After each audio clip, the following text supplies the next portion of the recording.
हरीश और रश्मि ने अपनी पूरी जिंदगी अपने इकलौते बेटे राहुल को पालने पोसने और उसकी शिक्षा में लगा दी थी। उन्होंने अपनी सारी बचत और यहाँ तक कि अपनी पैतृक जमीन भी बेच दी ताकि राहुल एक अच्छे शहर में शिक्षा पा सके। राहुल भी अपने माता पिता के त्याग को समझता था और उसने कड़ी मेहनत की।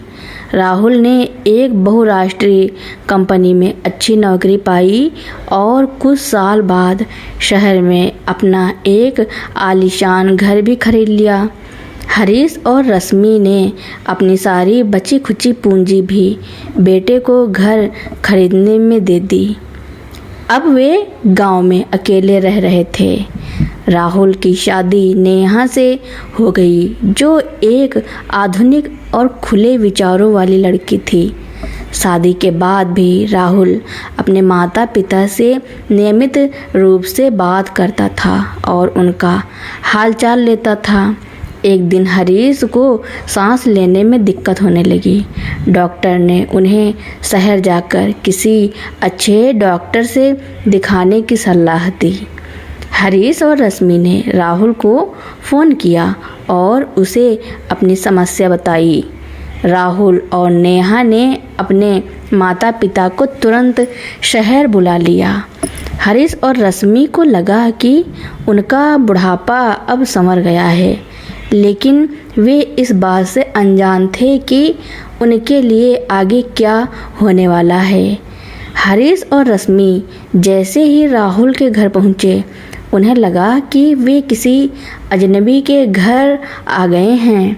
राहुल और नेहा ने उनका स्वागत तो किया, लेकिन उनके व्यवहार में एक अजीब सी औपचारिकता थी। नेहा ने उनसे ज़्यादा बात नहीं की और अपने कमरे में चली गई। राहुल ने भी जल्दी जल्दी चाय पिलाई और कहा कि उसे दफ्तर के लिए देर हो रही है। हरीश और रश्मि को एक छोटा सा कमरा दिया गया, जो पहले स्टोर रूम था। कमरे में ज़्यादा जगह नहीं थी और वहाँ बहुत सारा पुराना सामान रखा हुआ था। हरीश को सांस लेने में और दिक्कत हो रही थी, लेकिन नेहा को इस बात की परवाह नहीं थी। उसने उन्हें खाने के लिए सिर्फ एक छोटा सा फल दिया। रात में हरीश को बहुत भूख लगी, लेकिन नेहा ने कहा कि वे लोग रात में ज़्यादा खाना नहीं खाते क्योंकि वे डाइटिंग पर हैं। हरीश और रश्मि ने जैसे तैसे रात बिताई। सुबह जब हरीश ने राहुल से अस्पताल ले जाने के लिए कहा, तो राहुल ने कहा कि वह बहुत व्यस्त है और अस्पताल जाने के लिए उसके पास समय नहीं है। उसने हरीश को ऐप डाउनलोड करने को कहा और बोला कि वे अपने लिए कैब बुक कर लें और खुद ही अस्पताल चले जाएं। हरीश और रश्मि को बहुत बुरा लगा। उन्होंने अपनी पूरी ज़िंदगी अपने बेटे के लिए सब कुछ किया और अब जब उन्हें उसकी ज़रूरत थी तो वह इस तरह का व्यवहार कर रहा था। वे खुद ही अस्पताल गए और डॉक्टर को दिखाया।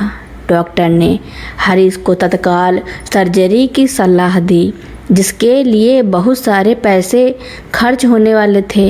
हरीश के पास ज़्यादा पैसे नहीं थे और उन्होंने राहुल को फ़ोन करके पैसों की मांग की। राहुल ने पैसे तो दिए, लेकिन बहुत ही बेमन से। उसने कहा कि उसने अपने घर के लिए बहुत खर्च किया है और अब उसके पास ज़्यादा पैसे नहीं हैं। उसने हरीश को बताया कि यह उसकी जिम्मेदारी नहीं है और उसे अपने पैसों से अपनी सर्जरी करानी चाहिए। हरीश और रश्मि को बहुत दुख हुआ। वे समझ गए थे कि राहुल और नेहा को उनसे कोई लगाव नहीं है। हरीश ने सोचा कि वे अब और इस तरह का अपमान नहीं सहेंगे। उन्होंने राहुल को फ़ोन किया और कहा कि वे वापस जा रहे हैं। राहुल ने कहा कि ठीक है, और वह उन्हें छोड़ने के लिए स्टेशन भी नहीं आया। हरीश और रश्मि ने खुद ही अपनी वापसी की टिकट बुक की और स्टेशन चले गए। स्टेशन पर हरीश ने राहुल को फ़ोन किया और कहा, बेटा, मुझे लगता है कि तुमसे बात करके बहुत बड़ी गलती की। मैंने तुमसे पैसे मांगे, लेकिन तुमने मुझे यह एहसास दिलाया कि मैं तुमसे भीख मांग रहा हूँ। हम तुम्हारे पास इसलिए आए थे क्योंकि हमें लगा कि तुम हमारा सहारा बनोगे, लेकिन तुम तो हमारा बोझ बन गए। हम तुमसे कुछ नहीं चाहते। तुमने हमें जो पैसे दिए हैं हम वापस कर देंगे। राहुल को अपनी गलती का एहसास हुआ, लेकिन अब बहुत देर हो चुकी थी। हरीश और रश्मि ने अपना बैग उठाया और ट्रेन में बैठ गए। वे अपने गांव वापस चले गए, लेकिन उनके दिल में एक टीस रह गई थी। उन्होंने अपने बेटे के लिए सब कुछ किया, लेकिन उसने उन्हें बुढ़ापे में अकेला छोड़ दिया। हरीश और रश्मि ट्रेन में बैठे थे। बाहर का नज़ारा तेज़ी से बदल रहा था, लेकिन उनके मन में चल रहे तूफान का कोई अंत नहीं था। हरीश ने अपनी पत्नी की तरफ देखा, जिनकी आंखों में अब आंसू नहीं थे, बस एक गहरी उदासी थी। भगवान, मुझे माफ़ कर देना, हरीश ने धीरे से कहा। मैंने तुम्हें बताया नहीं, लेकिन मैंने अपने पैसों का कुछ हिस्सा बचा कर रखा था। मैंने सोचा था कि यह हमारे अंतिम संस्कार के लिए होगा, लेकिन अब मुझे लगता है कि यह हमारे नए जीवन की शुरुआत के लिए होगा। हरीश ने अपनी पत्नी को एक छोटा सा बक्सा दिया, जिसमें कुछ पुराने कागजात और पैसे थे। यह मैंने हमारे गांव की ज़मीन बेचकर बचाए थे। मैंने कभी नहीं सोचा था कि हमें इनकी इतनी ज़रूरत पड़ेगी, उन्होंने कहा। रश्मि ने बक्सा खोला और उसमें पड़े कुछ 1000 रुपये देखकर हैरान रह गई। लेकिन इससे क्या होगा, उन्होंने पूछा। गांव वापस आने के बाद हरीश और रश्मि ने मिलकर फैसला किया कि वे अब किसी पर निर्भर नहीं रहेंगे। उन्होंने अपनी बची हुई ज़मीन बेची और उन पैसों को हरीश की सर्जरी में लगाया। सर्जरी सफल रही, लेकिन अब उनके पास ज़्यादा पैसे नहीं बचे थे। एक दिन रश्मि ने हरीश से कहा, क्यों ना हम एक छोटा सा किराना स्टोर खोल लें। हरीश को यह विचार बहुत पसंद आया। उन्होंने मिलकर एक छोटा सा किराना स्टोर खोला। शुरुआत में उन्हें बहुत मुश्किलों का सामना करना पड़ा, लेकिन जल्द ही उनकी दुकान चल पड़ी। इधर राहुल और नेहा अपने आलीशान घर में रहते थे, लेकिन उनके दिल में एक खालीपन था। राहुल को अपनी गलती का एहसास हो रहा था, लेकिन वह इतना अहंकारी था कि अपने माता पिता के पास जाकर माफ़ी नहीं मांग सकता था। एक रात वह अपनी पत्नी से कहता है, नेहा, मुझे अपने माता पिता से बात करनी है। मुझे लगता है कि मैंने बहुत बड़ी गलती की है। नेहा भी अब शांत हो गई थी। वह जानती थी कि उसके माता पिता भी उससे बहुत दूर हैं और उसका भी वही हाल हो सकता है जो हरीश और रश्मि का हुआ था। उसने राहुल को समझाया कि वह अपने माता पिता के पास जाकर माफ़ी मांगे और उन्हें वापस ले आएं। अगले दिन राहुल अपनी पत्नी के साथ गांव पहुंचा। वह अपने माता पिता से माफ़ी मांगना चाहता था, लेकिन जब उसने अपनी माँ और पिता को देखा तो वह स्तब्ध रह गया। उसके माता पिता अपनी छोटी सी दुकान में मुस्कुराते हुए ग्राहकों को सामान दे रहे थे। उन्हें देखकर राहुल को बहुत खुशी हुई, लेकिन साथ ही एक गहरी शर्मिंदगी भी महसूस हुई। राहुल ने उनसे माफ़ी मांगी और उनसे वापस चलने का अनुरोध किया। हरीश ने मुस्कुराते हुए कहा, बेटा, हमें तुम्हारी माफ़ी की ज़रूरत नहीं है।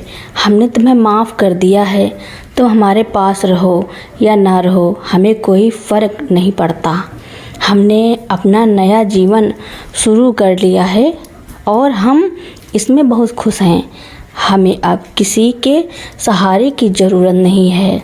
राहुल ने अपने पिता के पैरों में गिरकर कहा, पिताजी, मुझे माफ़ कर दीजिए कि मैं आप लोगों को इतना दर्द पहुंचाया। मुझे माफ़ कर दीजिए कि मैंने अपनी पत्नी की बात सुनकर आप लोगों का अपमान किया। मुझे माफ़ कर दीजिए कि मैं आप लोगों के बुढ़ापे का सहारा नहीं बन पाया। मैं आप लोगों को वापस लेने के लिए आया हूँ। प्लीज़ मेरे साथ चलिए। हरीश ने अपने बेटे को उठाया और कहा, राहुल, हम तुम्हें माफ़ कर चुके हैं, लेकिन हमारा नया जीवन यहाँ है। हमने अपने लिए नया सहारा बना लिया है। अब हमें किसी की ज़रूरत नहीं है। लेकिन पिताजी, मैं आपका बेटा हूँ। आप मुझे छोड़कर कैसे रह सकते हैं? राहुल ने कहा, हमने तुम्हें नहीं छोड़ा बेटा, तुमने हमें छोड़ा था। तुमने हमें अपने घर से बेसहारा कर दिया था। अब जब हमने अपना जीवन संवार लिया है तो तुम हमें वापस बुलाने के लिए आए हो। हम तुम्हारे साथ नहीं जाएंगे। तुम अपनी माँ को देखो, वो अब कितनी खुश है। राहुल ने अपनी माँ की ओर देखा। रश्मि मुस्कुरा रही थी, लेकिन उसकी मुस्कान में एक अजीब सा सुकून था। रश्मि ने अपने बेटे से कहा, बेटा, हम यहाँ खुश हैं। हमें यहाँ सुकून मिलता है। हमने तुम्हारा घर और तुम्हारा परिवार दोनों छोड़ दिया है। अब हम अपनी मर्जी से जीते हैं और हम आत्मनिर्भर हैं। राहुल ने हार मान ली। वह समझ गया था कि उसके माता पिता वापस नहीं जाएंगे। उसने अपनी गलती मानी और वापस चला गया। वह हर दूसरे दिन अपने माता पिता को फ़ोन करता, उनसे उनका हाल चाल पूछता, लेकिन वह उन्हें वापस लाने की जिद नहीं करता। हरीश और रश्मि ने अपनी छोटी सी दुकान से ही एक अच्छी जीवन शैली बना ली। वे हर दिन अपनी दुकान खोलते, लोगों से बातें करते और उन्हें सामान देते। उनकी दुकान बहुत लोकप्रिय हो गई थी। वे अपने जीवन में बहुत खुश और संतुष्ट थे। कुछ साल बाद हरीश और रश्मि को एक बड़ा झटका लगा। उनका बेटा राहुल एक सड़क दुर्घटना में गंभीर रूप से घायल हो गया था। उसे तत्काल अस्पताल ले जाया गया, जहां उसकी हालत बहुत नाजुक थी। हरीश और रश्मि तुरंत शहर के लिए रवाना हो गए। जब वे अस्पताल पहुंचे तो उन्होंने देखा कि राहुल को जीवन रक्षक प्रणाली पर रखा गया है। नेहा रो रही थी। वह हरीश और रश्मि को देखकर उनके पैरों में गिरकर माफ़ी मांगने लगी। हरीश और रश्मि ने राहुल को देखा। वह एक पल के लिए अपने आंखों के आंसू लिए रोने लगे। फिर हरीश ने अपनी पत्नी की ओर देखा और कहा, भगवान, हमें माफ़ कर देना। हमारा बेटा भले ही हमें भूल गया हो, लेकिन हम उसे कभी नहीं भूल सकते। हरीश और रश्मि ने अपने बेटे की देखभाल शुरू की। वे हर दिन अस्पताल आते, उसकी देखभाल करते और उसे खाना खिलाते। वे जानते थे कि उन्हें अपने बेटे से क्या उम्मीद करनी चाहिए, लेकिन वे फिर भी उसकी सेवा करना चाहते थे। राहुल कुछ दिनों बाद अपनी चेतना से वापस आ गई। उसने अपनी माँ और पिता को देखा। उसने उन्हें गले लगा लिया और फूट फूट कर रोने लगा। पिताजी, मैं माफ़ी चाहता हूँ। मैंने आप लोगों को बहुत दुख दिया। बेटा, हमने तुम्हें माफ़ कर दिया है, अब तुम ठीक हो जाओ। हरीश ने अपने बेटे को गले लगाया। राहुल पूरी तरह से ठीक हो गया। उसने अपनी नौकरी छोड़ दी और अपने माता पिता के साथ अपने गांव वापस आ गया। उसने अपने माता पिता की दुकान में काम करना शुरू कर दिया। नेहा भी गांव में रहने लगी। उसने एक छोटा सा सिलाई का काम शुरू कर दिया। हरीश और रश्मि ने अपने बेटे और बहू को माफ़ कर दिया था। उन्हें इस बात का एहसास हुआ कि भले ही उनके बेटे और बहू ने गलती की हो, लेकिन वे उनका परिवार थे। वे एक साथ रहते और अपनी ज़िंदगी में खुश थे। राहुल ने अपनी नौकरी छोड़कर गांव में रहने का फैसला कर लिया था। नेहा भी उसके साथ थी। दोनों ने मिलकर हरीश और रश्मि के साथ दुकान का काम संभाल लिया। राहुल, जिसने कभी अपने माता पिता के काम को छोटा समझा था, अब खुद अपने हाथों से ग्राहकों को सामान दे रहा था। नेहा भी, जो कभी डाइटिंग के नाम पर खाना बनाने से बचती थी, अब अपने सास ससुर के लिए स्वादिष्ट पकवान बनाती थी। एक शाम जब सब साथ बैठे थे, राहुल ने अपने पिता से कहा, पिताजी, मुझे पता है मैंने बहुत बड़ी गलती की है, लेकिन आपने मुझे माफ़ कर दिया। मुझे समझ आ गया है कि असली खुशी बड़े शहर में आलीशान घर में नहीं, बल्कि अपने परिवार के साथ होती है। हरीश मुस्कुराए और उन्होंने राहुल के सिर पर हाथ रखा। बेटा, हम तुम्हें माफ़ कर चुके हैं और यह सिर्फ हमारी माफ़ी नहीं, बल्कि तुम्हारी खुद की जीत है। तुमने अपने अहंकार को हराया है, यही सबसे बड़ी जीत है। अगली सुबह राहुल, नेहा, हरीश और रश्मि एक साथ मंदिर गए।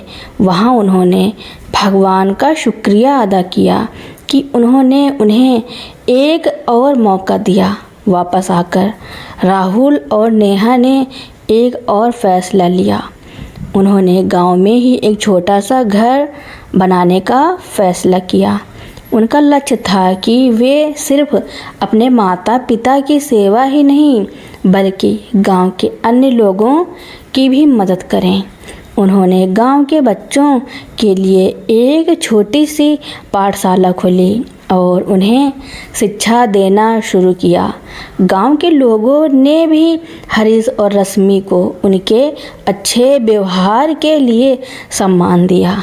गांव में उनका नाम सम्मान से लिया जाने लगा।